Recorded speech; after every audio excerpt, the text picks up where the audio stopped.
मंगलाष्टक स्तोत्र.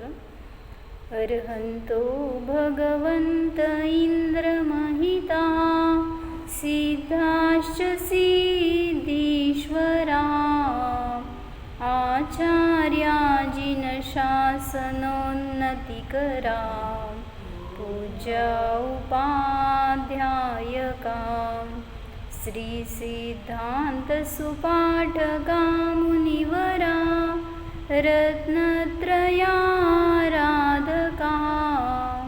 पञ्चैते परमेष्टिनः प्रतिदिनं कुर्वन्तु ते मङ्गलम्. योगर्भावतरोत्सवो भगवतां जन्माभिषेकोत्सवो योजात परिनिष्क्रमेण विभवो यः केवल ज्ञानभाक् यः कैवल्यपुरप्रवेशमहिमा सम्पादितः स्वर्गिभिः कल्याणानि च तानि पञ्च सततं कुर्वन्तु ते मङ्गलम्. कुर्वन्तु मे मङ्गलं कुर्वन्तु नो मङ्गलम्. तर काय बघत होतो आपण? निर्वाण कल्याणक त्याचं वर्णन बघत होतो. जे तीर्थंकर केवली आहेत त्यांना सांगितलं 8ही कर्मांचा नाश झाला असताना निर्वाणाची प्राप्ती होते.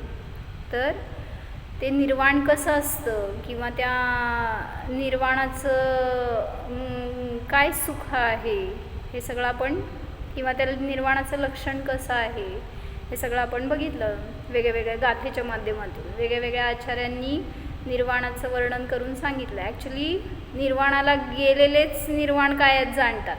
मग आपण कसं जाणणार निर्वाण काय आहे?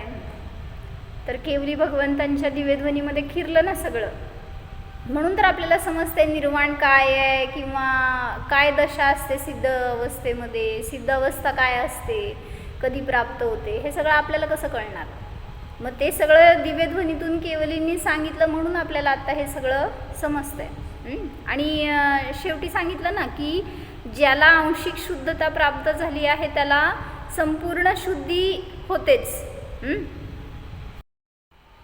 तर काय सांगायला लागलेत की समोशरणामध्ये दिव्यध्वनीतून जेव्हा सगळं खिरलं, केवल ज्ञानींनी जेव्हा सांगितलं की संसारी दशा काय असते, मुक्त दशा काय असते, हे सगळं वर्णन त्यांच्या कथनातून आलं. त्यावेळेस आपल्याला समजलं की जेव्हा 8 कर्मांचा नाश झाला त्यावेळेस इथं ते अरिहंत जे होते त्यांना निर्वाणाची प्राप्ती झाली किंवा केवल मोक्षाची प्राप्ती झाली.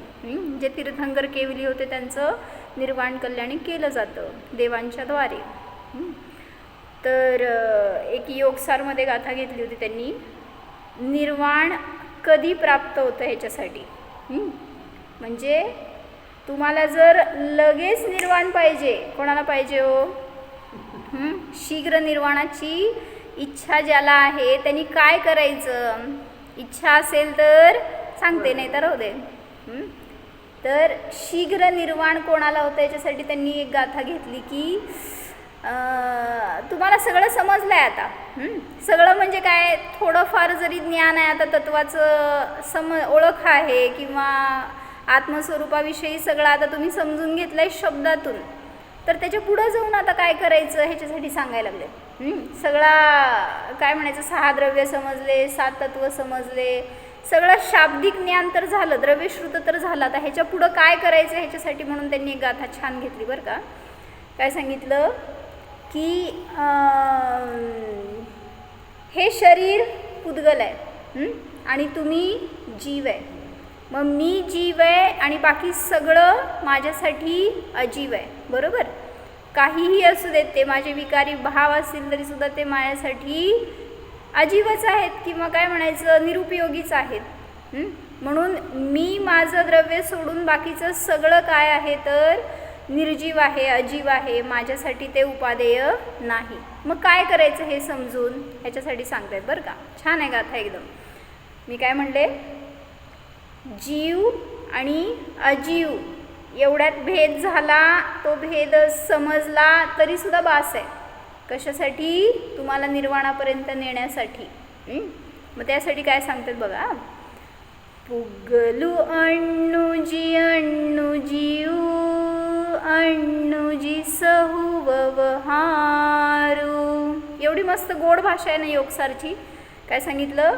पुगलू अण्णू. समजलं? पुगलू अण्णू, पुद्गल अन्य आहे. पुगलू अण्णूजी अण्णूजीऊ, पुद्गल अन्य आहे, जीव अन्य आहे. अण्णूजी सहु व्यवहारू, सर्व व्यवहार अन्य आहे. काय म्हणले? पुद्गल अन्य आहे, जीव अन्य आहे आणि सगळा व्यवहार अन्य आहे. पुगलू अण्णूजी अण्णूजीऊ अण्णूजी सहु व्यवहारू. हे समजलं?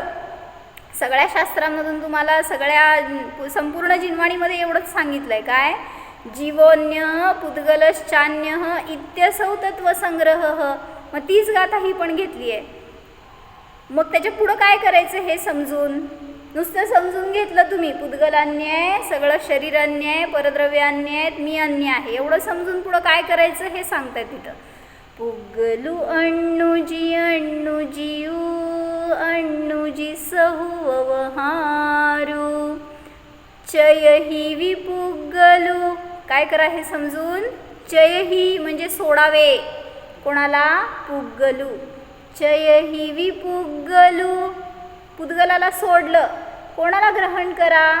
गह ही जीव. चय ही विपुगलू गह ही जीव लहू पावई भव पारू. काय म्हणले? पुगलू अण्णूजी अण्णूजीऊ अण्णूजी सहु व्यवहारू. चय ही विपुगलू गह ही जीव लहू पावई भव पारू. समजलं म्हणा सुजाता काकी? काय समजलं? पुद्गल अन्य आहे, जीव अन्य आहे, सर्व व्यवहार अन्य आहे. हे समजून हे जीवा पुद्गलाला सोड, जीवाला ग्रहण कर, तर तू शीघ्र भवपाराला प्राप्त होणार. म्हणजे काय? निर्वाणाला प्राप्त हो. एवढंच करायचं, दुसरं काय करायचं नाही आहे. एवढंच करे ना आपण. आणि पाहिजे काय? मोक्ष पाहिजे, सुख पाहिजे. कसं मिळणार हो? म्हणून सांगतायत थोडा पुरुषार्थ आपल्याला असा करावा लागणार आहे, जेणेकरून की आपल्याला सुद्धा त्या दुःखातून मुक्ती मिळेल, भव पार जाण्याचा मार्ग मिळेल, सुखाची प्राप्ती होईल. तर इथं एक छान पॅरेग्राफ घेतलं त्याच्यासाठी की आपली दृष्टी कशी असती. म्हणजे हे समजून सुद्धा काय सुखाचा हाच मार्ग आहे किंवा असं भेदविज्ञान करायला पाहिजे हे समजून सुद्धा आपण कशा रीतीने एकत्व करतो आणि त्याचा परिणाम काय होतो याच्यासाठी छान घेतलं. एक पॅरेग्राफ वाचते, वर्णिजींच्या प्रवचनमध्ये आलेल्या. समो शरण में व जिनालय में भगवान की शांत मुद्रा को देखकर अपने आप शांति लाते हैं. उनसे कुछ नहीं मिलता, वे कुछ नहीं देते. जेव्हा ते दर्शन करता भगवंतांचं त्यावेळेस तुम्हाला भगवान शांती देतात, सुख देतात का तुम्ही स्वतः सुखरूपाने परिणमन करता हो? काय भगवान शांती देतात की नाही देत? नाही म्हटला तरी पकडणार, हो म्हटला तरी पकडणार. आचार्य असे असते. म्हणजे निमित्त नैमित्तिक आहे. इथं आला त्यांच्या सानिध्यामध्ये तर शांती सुखाची अनुभूती होती म्हणता तुम्ही, पण ते देणारे नाही आहेत, तर आपणच स्वतः शांत सुखरूपाने परिणमन करतो. असं का होतं? तुम्हाला घरात असताना किंवा मंदिराच्या बाहेर असताना शांती आणि इथं असताना शांती, असं का? ऐसा क्यों? बोला काव्या. घरी शांती आहे का अशांती आहे? घरातून बाहेर काढणार आता.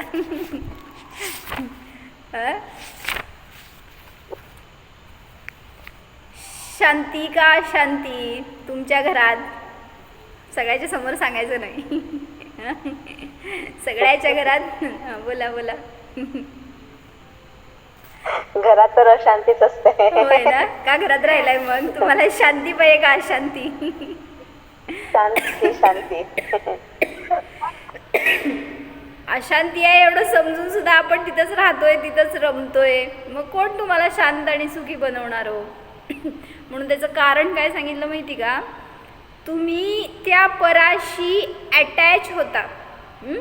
म्हणजे भावनेतून म्हणा, ज्ञानातून म्हणा, परद्रव्य जे पण असेल त्याच्याशी आपण अटॅच होतो, पण सांगितले डिटॅच होत नाही.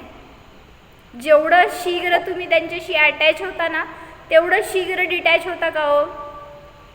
हेच कारण आहे तुमच्या अशांतीचं, दुःखाचं. काय म्हणतात? काय म्हणता का? हां, काय म्हणते आस्था?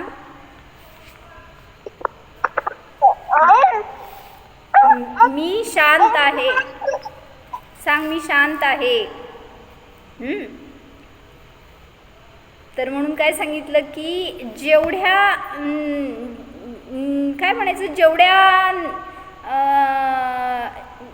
फास्ट आपण त्या परद्रव्याशी अटॅच होतो, त्याच्यामध्ये इन्वॉल्व्ह होतो, तर तेवढ्याच फास्ट आपण त्याच्यापासून डिटॅच का होत नाही?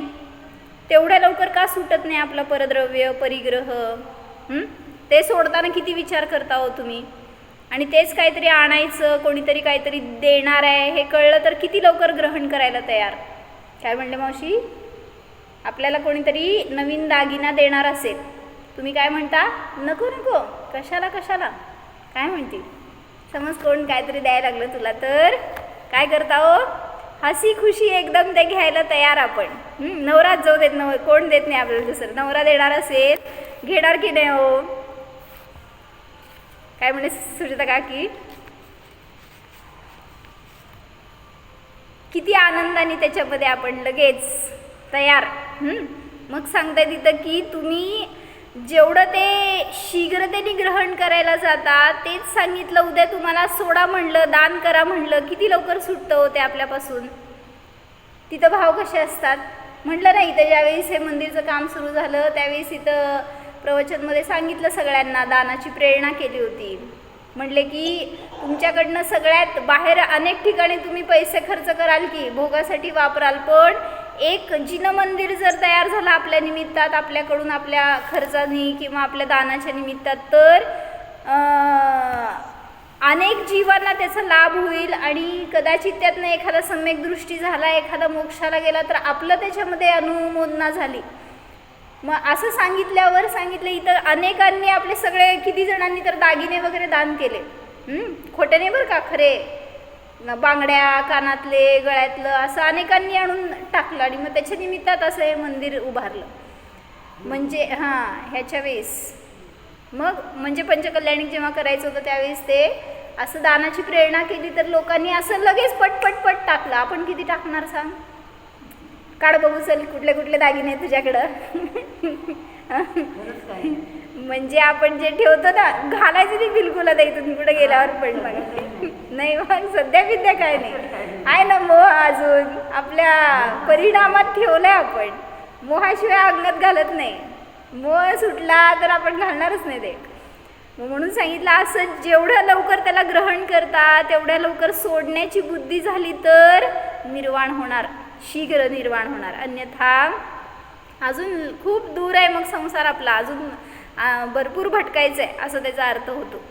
म्हणून म्हणलं परद्रव्यामध्ये जेवढं लवकर इन्वॉल्व होतो, जेवढं त्याच्यामध्ये डिझॉल्व होतो, आपण एकमेक होऊन जातो ना परद्रव्यामध्ये, तेवढं तुम्ही स्वतःशी का नाही अटॅच होतो? तेवढं स्वतःमध्ये का इन्वॉल्व होत नाही का? तसं एकमेक होऊन म्हणजे स्वतः रूप का नाही होऊन जात? जेव्हा होतो ना त्यावेळेस जेवढ्या का क्षणासाठी असे ना, तो असा आनंद असणार आहे, अप्रतिम अतींद्रिय आनंद, अनंत सुख देणारा असणार आहे. मग तेवढी अनुभूती जरी घेतली ना तरी सुद्धा सांगितलं शीघ्र मोक्षाला जाणार. पंचम काळामध्ये एवढा पुरुषार्थ करा तरी आपला मोक्ष निकट आहे असं समजून घ्या. बाकीचं तर सगळं भोगणार आहे, करणार आहे आपण, संसार काय सुटणार नाही आपल्याकडनं, पण तरी सुद्धा ही धारा ज्याला असेल ना तर त्याला सांगितलं निर्वाण दूर नाही. म्हणून तुम्ही काय करायला जाता, निर्वाण म्हणून कुठंतरी काय सुख मिळवायचं म्हणून किंवा त्या केवलींचं तीर्थंकरांचं दर्शन घ्यायचं, तीर्थयात्रा करायची, ह्याच्या नावावर तुम्ही अनेक यात्रा वगैरे करता, पण विशुद्धी नसती परिणामामध्ये, तर त्या यात्रेचा पण किती फायदा. मग सांगितलं ना, अनेकांची अशी मान्यता की शिखरजीला गेल्यावर काय होतं, एक बार वंदे जो कोई ताको नरक पशुगती नाही होई, असं सांगितलं ना. म्हणून लोक आजकाल दर्शनाला पळतात शिखरजीला, पण तिथं जाऊन नुसती पळापळीच करतात. काय, ह्या टोकावर पळायचं, त्या टोकावर पळायचे. माताजींनी काय सांगितलं, एका ठिकाणी बसा आणि सिद्ध सुखाचा अनुभव करा, तरी सुद्धा सगळी वंदना झाली तुमची. जेव्हा माताजींनी केली ना शिखरजीची वंदना, त्यावेळी सांगतात अजून सुद्धा माताजी की एक पहिलं टुकावर गेले माताजी आणि एक कुठले जवळपास असतील ते, आणि पार्श्वनाथ टूक बास, लय मला 24 टुकं करायची आहेत बाबा, इकडं तिकडं पळायचं आहे. इतकं निर्विकल्प मस्त ध्यान केलं म्हणले की तेच तर सुख भोगायचं आहे ना. जेव्हा ते कोणी कोटी कोटी मुनी मोक्षाला गेले, ते किती पळापळी केल्या असणार आहे तो तिथं. एके ठिकाणी बसून जे काय त्यांना भोगायचं आहे ना आनंद, तो असा भोगला की त्याच्या निमित्तात सिद्ध सुखाला प्राप्त झाले. आणि मग त्यांचं सुख बघायला तुम्ही तिथं सगळ्या टोकावर फिरता. जाऊ नका असं मला म्हणायचं नाही आहे बरं का. उपदेश नेहमी उच्च असतो, काय म्हणायचं, ग्रहण करताना आपल्याला उत्कृष्ट ग्रहण करायला पाहिजे. म्हणजे तुम्ही जावा नाही जावा, पण जे आपल्याला साध्य करायचं आहे त्याची सिद्धी व्हायला पाहिजे बास. तिथं जाऊन आपण किती अनुभूती घेतो, किती आपण आत्मारूपाने परिणमन करतो, एवढं सांगा मला. ज्ञानरूपाने जितकी आपली परिणती असणार आहे तितकी खरी यात्रा, नाहीतर सगळी जत्राच, असं आम्हा म्हणतात. तर एक अज्ञानी लोक तर अनेक वेळा जातात शिखरजीला. तर असंच एक कुटुंब गेलं होतं आणि दर्शन करून सगळं वंदना करून परत खाली येत होते. पार्श्वनाथ टुकेवरून खाली उतरत होते आणि उतरत असताना त्यांच्यातल्या एका मुलाला म्हणे सर्पदंश झाला. तिथं काय झाडी वगैरे असणार, त्याच्यामध्ये उतरत असताना साप चावला. आणि आंधळी श्रद्धा कशी घातक असती हे सांगायचं बरं का मला त्याच्यातून. आणि ते घरातले लोक काय म्हणले इतकं पवित्र स्थानावर आपण आलो आहे आणि त्या काय धनंजय कवींच्या मुलाचं काय झालं होतं, त्याला सर्पदंश झाला होता, तर त्यांनी नेऊन काय केलं होतं, देवासमोर नेऊन ठेवलं होतं. म्हणले लगेच त्याचं विष उतरलं. म्हणले मग आपण पण काय करायचं, त्या मुलाला साप चावलंय ना, तर आपण इथून पार्श्वनाथ टुकेवर घेऊन जायचं म्हणले आणि तिथं नेऊन बसवलं त्याला मुलाला. काय व्हायचं, खाली उतरत आलेले त्यांना तिथं जेव्हा तसं झालं त्यावेळेस त्यांनी काय करायला पाहिजे होतं, आणि केलं काय, म्हणले घेऊन गेले वर आणि देवादेवा करत बसले. म्हणले ते मुलगा खरंच देवाकडे गेला. म्हणजे विवेकाने करा धर्म करायचा आहे तर. तिथं त्या धनंजय कवींची भक्ती अशी होती की त्याच्या निमित्तात सगळे परमाणू काय झाले हो, निर्विष झाले. तशी भक्ती तुम्ही केली का, आणि काय मागताय, देवानी माझं सगळं रोग दूर करावा, ते विष दूर करावं. कसं होणार दूर, ना आपली विशुद्धी, ना त्या मुलाची विशुद्धी, ना तिथं ते तसं वातावरण. आणि अपेक्षा घेऊन देवाचं दर्शन करतोय, तीर्थयात्रा करतोय, तर कधीही तसल्या सुखाची किंवा त्या अशा दशेची प्राप्ती होणार नाही. म्हणून विवेकाने करा जे करायचं आहे ते. आणि त्यांनी धनंजय कवींनी अशी त्यांची एकरूपता होती भगवंतांची की त्यांना माहीत पण नाही की असं काय झालेलं आहे. आणि मग त्यांच्याकडनं झालेली ती काव्यरचना, ते त्यांना ती भक्ती सोडवली नाही आणि त्याच्या निमित्तात त्यांना त्या पुण्याचं उदय म्हणून त्या मुलाला त्याचं फळ मिळालं, त्यांना आणि त्यांच्या मुलाला. मग इथं आपण भक्ती करत नाही आहे, काय म्हणायचं, आपलं श्रद्धा ज्ञान चारित्र्य कशा रूपानेही परिणमन नाही आहे, आणि आपण काय मागतोय तसं फळ मला मिळावं. कसं मिळणार हो, म्हणजे साधन चुकतंय तर फळसुद्धा चुकणारच. म्हणून इथं सांगतायत काय आहे का, की तुम्ही जेव्हा भगवंतांचं दर्शन करता त्यावेळेस त्यांची शांत मुद्रा पाहून आपण शांतीचा अनुभव करतो.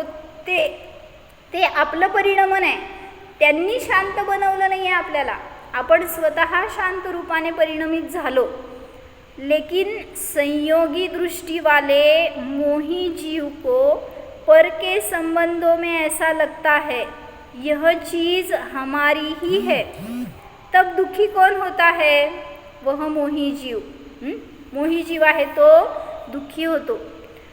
परिणामों में जो मोह बसाया वही दुःख का कारण है.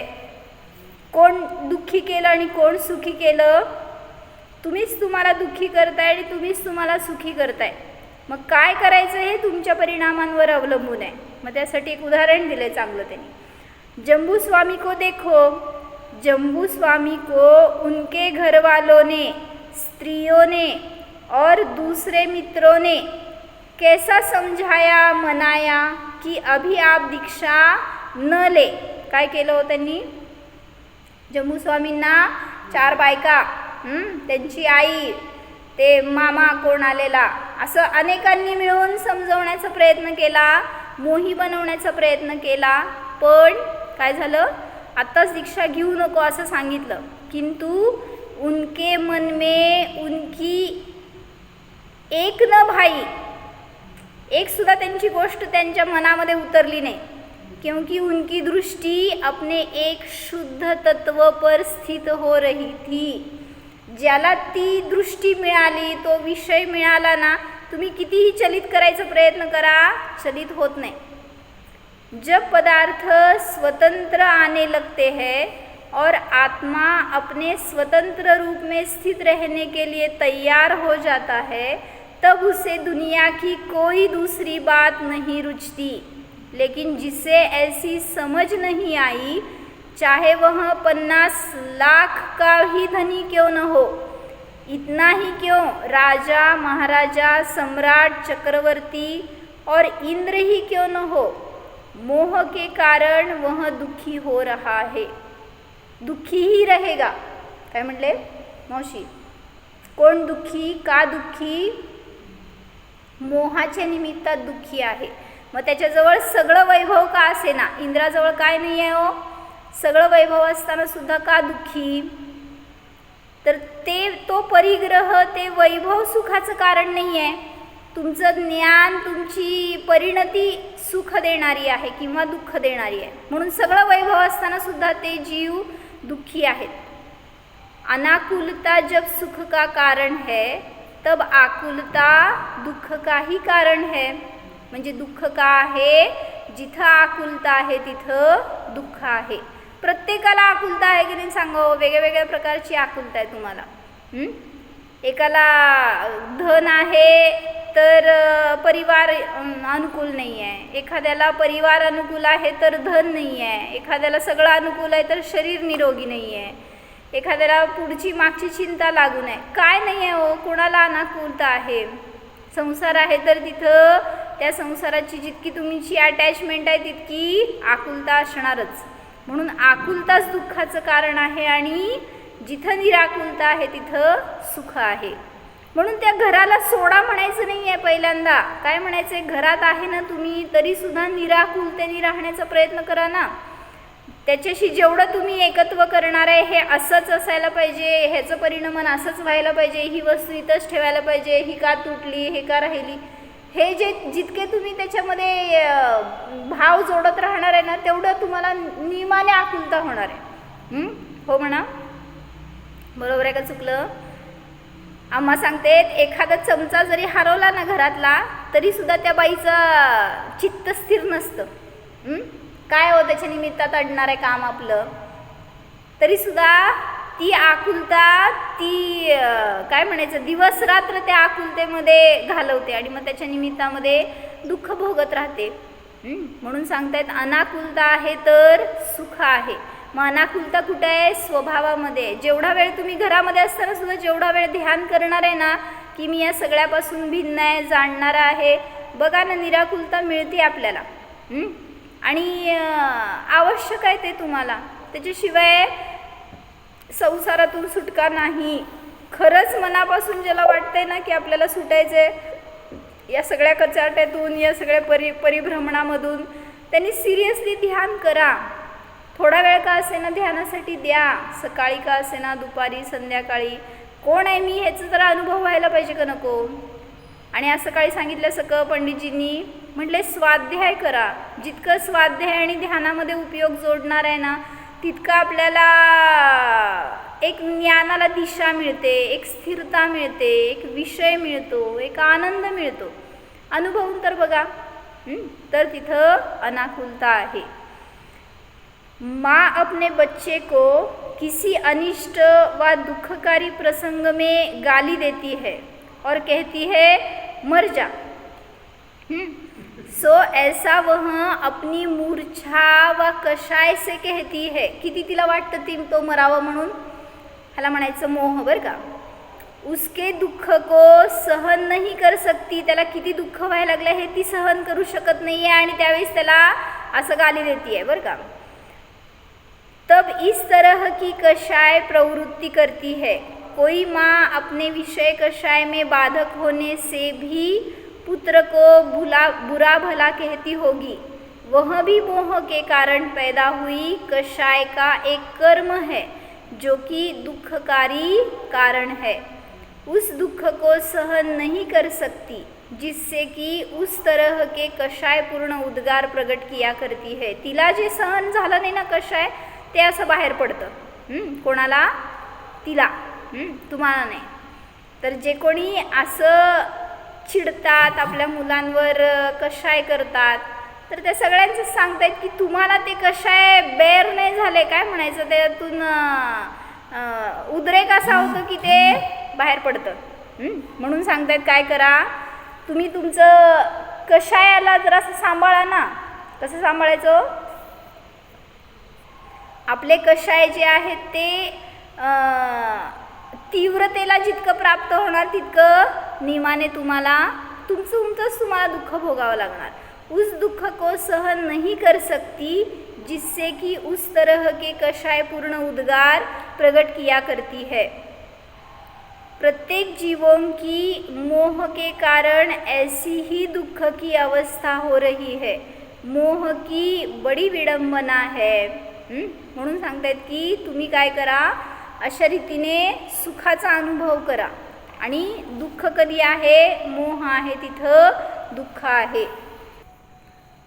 मोह भाव का एक नग्न चित्रण. सुकौशल माँ के मोह भावों पर विचार करो. सुकौशल की माँ, सुकौशल मुनी होते, त्यांच्या आईचं उदाहरण प्रसिद्ध आहे. सुकौशल के पिता कीर्तिधर को जब शिक्षा देने के भाव हुए तब मंत्री आदियों के इस शर्त पर कुछ समय के लिए दीक्षा लेना स्थगित रखा कि जब पुत्र का जन्म होने की खबर सुन लेंगे तब दीक्षा ले लेंगे. काय सांगतायत? जेव्हा मुलाच्या जन्माचं खबर मिळेल तेव्हा आपण दीक्षा घेऊ, असं म्हणून त्यांनी दीक्षा स्थगित केली. कीर्तिधर जे होते ना, सुकौशलचे पिता पूर्वीचे. सुकौशल पुत्र का जन्म होने पर भी मंत्री आदि तथा सुकौशल की माँ ने जहाँ तक और जब तक बने इस बात को गौप्य रखने का ही उपाय किया ताकि महाराज जब तक बन सके गृहस्थाश्रम न छोड़े. असे असतात मोही जीव. काय म्हणले? म्हणजे कीर्तिधर पिता होते, त्यांना वैराग्य झालं होतं, पण मुलाचा जन्म झाल्यावर आपण दीक्षा घ्यायला जायचं असं म्हणून त्यांनी दीक्षा स्थगित केली होती. आणि हे माहिती होतं सगळ्यांना, प्रजामध्ये किंवा घरामध्ये. त्यामुळं जेव्हा पुत्र उत्पत्ती झाली तर ती न्यूज त्यांच्यापासून लपून ठेवली. असं पण करतात बरं का बायका. तर त्यांच्यापासून ती गुप्त ठेवली गोष्ट, ताकि वो गृहस्थाश्रम न छोड़े. लेकिन जब उन्हें दीक्षा लेने का सच्चा टाइम आया तब निमित्त वैसा मिल ही गया. काय निमित्त मिळालं? जेव्हा दीक्षा घेण्याची वेळ आली त्यावेळेस तसं निमित्त मिळालं. वस्त्र धोने वाली दासी, अनुचरी व सुनने वाले ब्राह्मण के निमित्त से अपने पुत्र जन्म के समाचार मालूम पड़ गए और वे तत्काल वन में जा दीक्षित हो गए. काय झालं होतं, तिकडं जन्म झाला मुलाचा, तर तिथं त्या मातेचे सगळे वस्त्र धुवायला आलेले त्या धोबीकडं. आणि मग त्या धोबीला विचारलं ब्राह्मणाने की कोणाची डिलेवरी झाली आहे असं काहीतरी. आणि त्या दोघांच्या बोलण्यातनं समजलं ह्याला कीर्तिधरना की आपली बायकोच डिलेवरी झाली आहे म्हणून, आणि तिला पुत्र उत्पत्ती झाली आहे. हे समजलं की तिकडंच वनात जाऊन दीक्षा घेतली. म्हणजे तुम्ही किती गुप्त ठेवण्याचा प्रयत्न केला तरी गुप्त राहू शकत नाही अशी गोष्ट. आणि त्यांचं वैराग्य पण बघा ना, असं नाही की जाऊ दे एकदा बघावं मुलाचं तोंड, जाऊ दे थोडा वेळ दिवस घालवावं त्याच्याबरोबर, असली विरक्ती नसती. असं मोही जीवाची प्रवृत्ती असते. पण त्यांची प्रवृत्ती कशी होती, झालंय ना की ह्याच्यानंतर दीक्षा घ्यायची तर घ्यायचीच, असं आपली पण दृढता आहे का हो? एक निश्चित करा ना. ठीक आहे, आता सगळं लाईनला लागलं, आता सगळ्यांचं सगळं व्यवस्थित सुरू झालं आहे, आता तरी बाहेर पडतोय का त्यातून? काय म्हणतो, मुलं आत्ता कामाला लागली आहेत, मग ते मुलांचं लग्न होऊ दे, मग त्यांना पोरं बाळं होऊ देत, मग त्यांचं सगळं कोण बघणार? सगळं असंच अडकत जातो एक एक करत. म्हणून सांगतायत जेव्हा विरक्ती झाली ना, मागं फिरायचं नाही, त्या समयाला पुरुषार्थ करा तर ते वैराग्य टिकणार. तर काय झालं आहे का पुढं, तत्काल वन में जा दीक्षित हो गए. रानी को इस वियोग का बहुत दुख हुआ, लेकिन सुकौशल पुत्र में अपना मन बहलाने लगी. पत्नीला त्या पतीच्या वियोगाचं दुःख झालं, पण आता समोर मुलगा होता, बाळ होतं म्हणल्यावर त्याच्याकडं बघून ती जगू लागली. त्याच्यासाठी सुकौशल के बारे में निमित्त ज्ञानी ने यह बतलाया कि जब वह दिगंबर साधु के दर्शन करेगा तभी दीक्षित हो जाएगा. कसं त्या मातेची परिणती बघा की असणार. सुकौशल मुलगा जन्मला, त्या सुकौशलचं भविष्य सांगितलं निमित्त ज्ञानींनी की ज्या समयाला त्याला मुनींचं दर्शन होणार त्याच समयाला तो विरक्त दीक्षा घेऊन विरक्त होणार. आणि मग असं समजल्यावर आता तिला टेन्शन, इकडं नवरा निघून गेला, इकडं मुलाचं पण काय असं आहे म्हटल्यावर ती कसं सांभाळते त्याला. म्हणून मोह वाढत गेला ना असा, ह्याच्यासाठी सांगतायत. माता ने इसका पूरा इंतजाम कर दिया कि महल में किसी साधू का प्रवेश न हो. काय पण असेल तरी सुद्धा त्याला मुनींचं दर्शन व्हायला नको, ह्याच्यासाठी सगळे प्रयत्न केले. कोणी? सुकौशलची माता. एक दिन वही कीर्तिधर मुनि चर्या के लिए उसी नगरी में आए और संयोग की बात कि वे पहले के अपने ही महल में भिक्षा के निमित्त प्रांगण तक प्रवेश कर गए. कोणी त्या महालात प्रवेश करू नये इतकी तिने कडी सुरक्षा केली होती, पण त्यांना काय, मुनींचं चर्या अशी असती की कर धरले आणि निघाले कुठं असेल तिथं, आणि येऊन बरोबर त्या प्रांगणामध्ये उभारले त्यांच्याच पूर्वीच्या घराच्या. पूर्व अवस्था की स्त्री सुकौशल की माँ को अपने पतिदेव के आने का हर्ष नहीं हुआ. का? समोर पती दिसत आहेत पूर्वाश्रमीचे, पण तिला आनंद नाही झाला. मुनी दिसत आहेत तरी आनंद नाही झाला. का हो सांगा? असला असतो मोह. म्हणजे तिला भय काय, आता ह्यांचं दर्शन जर मुलांनी केलं तर मुलगा सुद्धा निघून जाईल. म्हणून सांगतायत काय कि उनके उस पूर्व अवस्था की स्त्री सुकौशल की माँ को अपने पतिदेव के आने का हर्ष नहीं हुआ. उनके उस उच्च पद के प्रति उसका आदर भाव जागृत नहीं हुआ. मुनी आले त्यांचं आपण पडगाहन करावं, त्यांना आपण आदर मान द्यावं, हे सुद्धा भाव झाले नाहीत. इतना ही नहीं, वह साधारण शिष्टाचार और विनय को भी भूल गई. कसं मोह नाचवतो बघ ना, आणि त्या मोहाचं फळ तिला कसं परत भोगावं लागलं. और मोह में मत्त, विवेक में अंधी और पुत्र के दीक्षा लेने का अवसर उपस्थित न हो जाए, इस आशंका से विवल हो योगीराज को गालियों का प्रहार करने लगी. काय? शिव्या द्यायला लागली ती मुनींना. म्हणजे नमस्कार राहिलं बाजूला, आदरात मान देणं हे राहिलं बाजूला, त्यांचं पडगाहन करून त्यांना आहारविधी करणं हे सगळं तर विसराच. पण ती तर उलटं त्या पुत्राच्या मोहापोटी त्यांना शिवीगाळ करू लागली. तुम्ही इथं का आलात? मोह के कारण उसकी धृष्टता चरम सीमा पर पहुंच गई.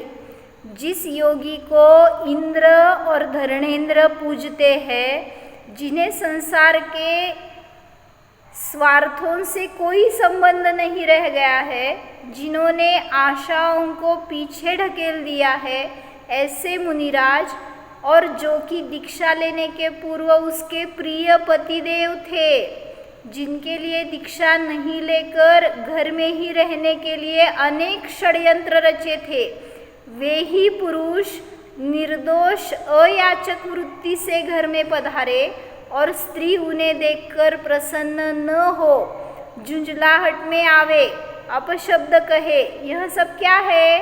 मोह भावों की महिमा है. असाच तो मोह म्हणजे विवेक नष्ट करून टाकतो. आपल्याला त्या मुनींच्या प्रती कसे भाव असायला पाहिजेत हे सगळं याचं भानच राहिलं नाही. म्हणजे कोण महत्त्वाचं? पुत्र महत्त्वाचा का मुनी महत्त्वाचे? तिथं धर्म महत्त्वाचा का संसार महत्त्वाचा? तुमच्या समोर असं प्रसंग आला, तुम्ही काय करणार हो? काय करायचं? तुम्हाला पण कोणीतरी निमित्त ज्ञानींनी सांगितलं की तुमच्या घरातले सगळे दीक्षित होणार आहेत जेव्हा मुनींचं दर्शन करणार. तुम्ही काय करणार? सगळे दरवाजे खिडक्या बंद, सगळ्यांना आतच कोंडून कुठून मुनींचं दर्शन न हो असं त्या सुकौशलची माँ अशी करायला लागली आहे. अंत में जो होने वाला था वह तो हुआ ही. कालांतर में सुकौशल दीक्षित हो वन चले गए. आता तिथं त्या आईचा मोह काय म्हणायचं असा उद्रेक झाला, त्या मोहाचा, रागाचं द्वेषात रूपांतर कसं व्हायला वेळ लागत नाही हे सांगतात. सुकौशल की माने मरकर त्या पुत्राच्या वियोगाच्या दुःखात मेली ती. म्हणजे काय म्हणायचं अशी आकुलता आणि त्याच्यामध्ये तिचं मरण झालं ते सांगतात. सुकौशल की माँ ने मरकर शेरनी की पर्याय पाई और उसी जंगल में पैदा हुई जहाँ की सुकौशल ध्यान लगाते थे.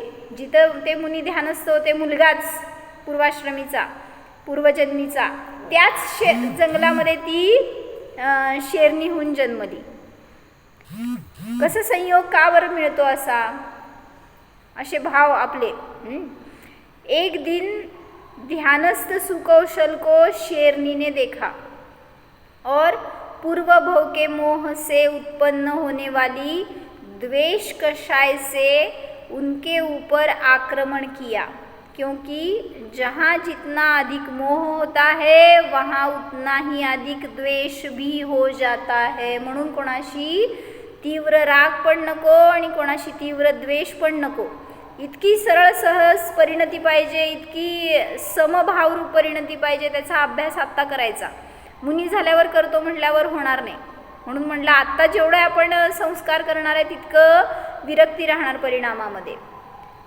पर्याय जन्म स्वाभाविक क्रूरता के साथ, म्हणजे जी शेरनीची पर्याय मिळाली ती कशी आहे? स्वभावानेच क्रूर आहे. पूर्व भव के अपने पुत्र सुकौशल को उसने विदीर्ण किया और भक्षण किया. म्हणजे म्हणलं ना, म्हणून ज्या शरीराला तिने 30 वर्ष का काय त्याने किती घरात होते तोपर्यंत पुष्ट केलं, सांभाळलं, त्याचं सगळी सेवा शुश्रूषा केली त्या मुलाच्या शरीराचं संगोपन करण्यासाठी, त्याच शरीराला आज ती भक्षण करतीये, त्याचं विदारण करतीये, त्याचे लचके तोडतीये. त्यावेळेस तिला काय भाव? जेवढा तीव्र अनुराग होता त्याच देहाशी तेवढाच तीव्र द्वेष झाला. संसार का यह नग्न चित्र है.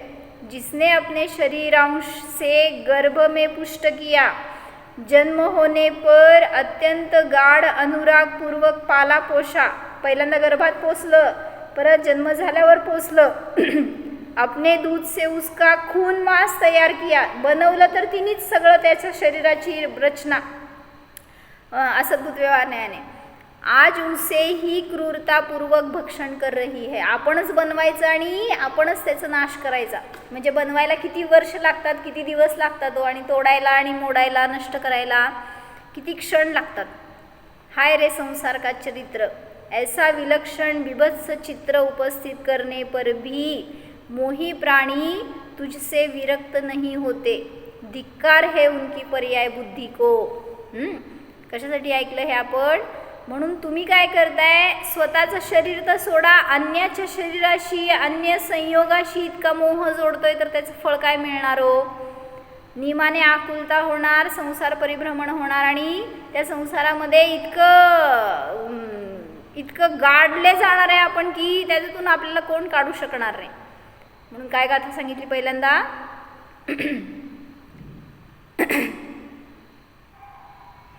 पुग्गलू अण्णुजी अण्णुजियू अण्णुजी सहुवहारू चयहि विपुग्गलू गहहि जियू लहू पावई भव पारू. काय केलं सुकौशल मुनींनी? हेच केलं. पुग्गलू अण्णुजी अण्णुजियू, जाणलं त्यांनी पुद्गल अन्य आहे, जीव अन्य आहे, सगळा व्यवहार अन्य आहे. कोण परद्रव्य येऊ देत, उपसर्ग करू देत, ते सुद्धा माझ्यापासून अन्य आहेत.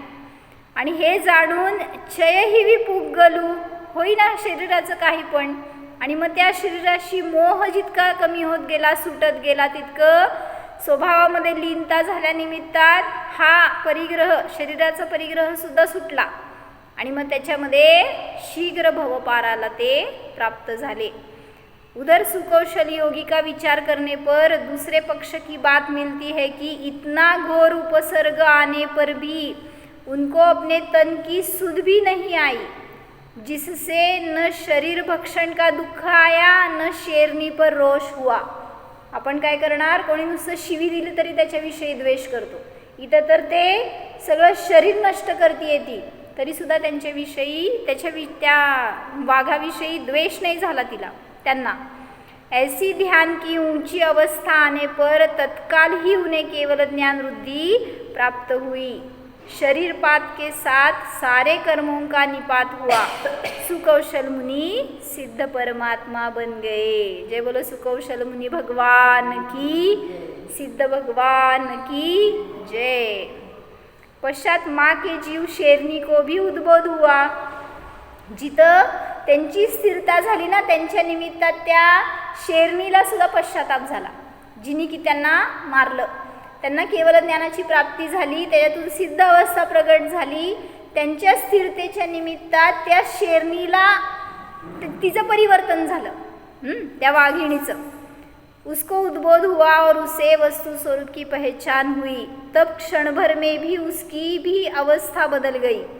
अब वह पुत्र भक्षण करने वाली क्रूर शेरनी न रही, अंतरात्मा व्रती बन गई. कसं असतं परिणमन बघ ना.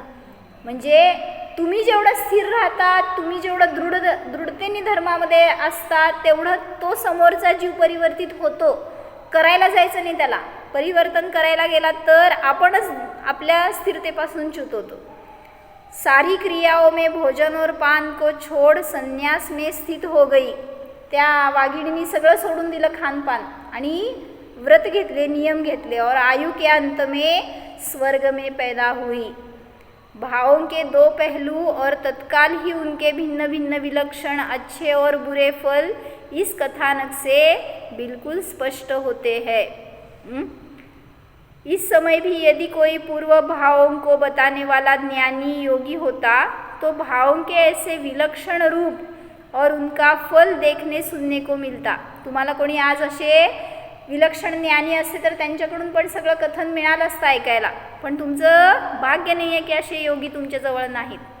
फिर भी यदि हम अपनी समझ को सही दिशा में लाना चाहे तो पद पद पर इससे मिलते जुलते प्रसंग हमारी आँख खोलने के लिए काफ़ी है. अनेक प्रसंग आपल्याला असे येतात, ठीक आहे तुम्हाला वाघ वगैरे मिळणार नाही, असा उपसर्ग होणार नाही, पण जे काय प्रसंग तुमच्याबरोबर घडतात ते सुद्धा तुम्हाला वैराग्याला कारण ठरू शकतात. ना सही पर भव की बात, इस भव की ही बहुत सी घटनाएं मोह की तुच्छता और विवेक की महानता को बतलाने वाली पर्याय मिलेंगी. संसार की इस विलक्षणता को देख परिणामों को निर्मल करो। वह निर्मलता आएगी कैसे? स्वरूप की ओर दृष्टि करने से, शुद्ध स्वरूप का ध्यान करने से. म्हणून सांगतायत की जेवढं तुम्ही अटॅच होता तेवढंच डिटॅच होण्याचं जर तुमच्यात प्रवृत्ती असेल तर तुम्हाला सुद्धा निर्वाण अवघड नाही. म्हणून आपण जन्मलोय का म्हणलो? मुनी बनायसाठी जन्मलोय का मुनीम बनायसाठी जन्मलोय? मुनीम.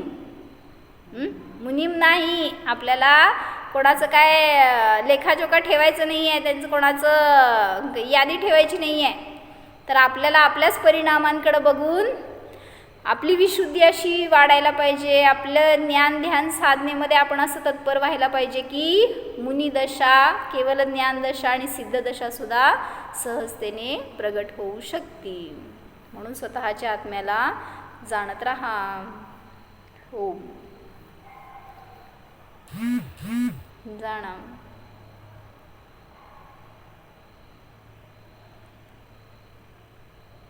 सर्व कर्मांपासून रहित शुद्ध आत्मा जाणा.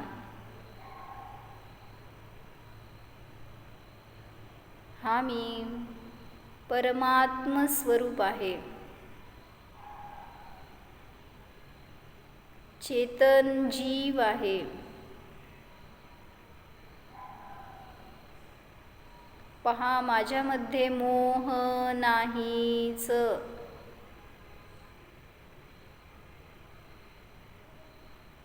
निर्मम स्वरूपोऽहम्.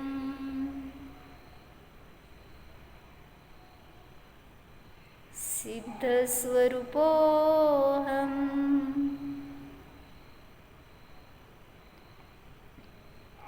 ओम.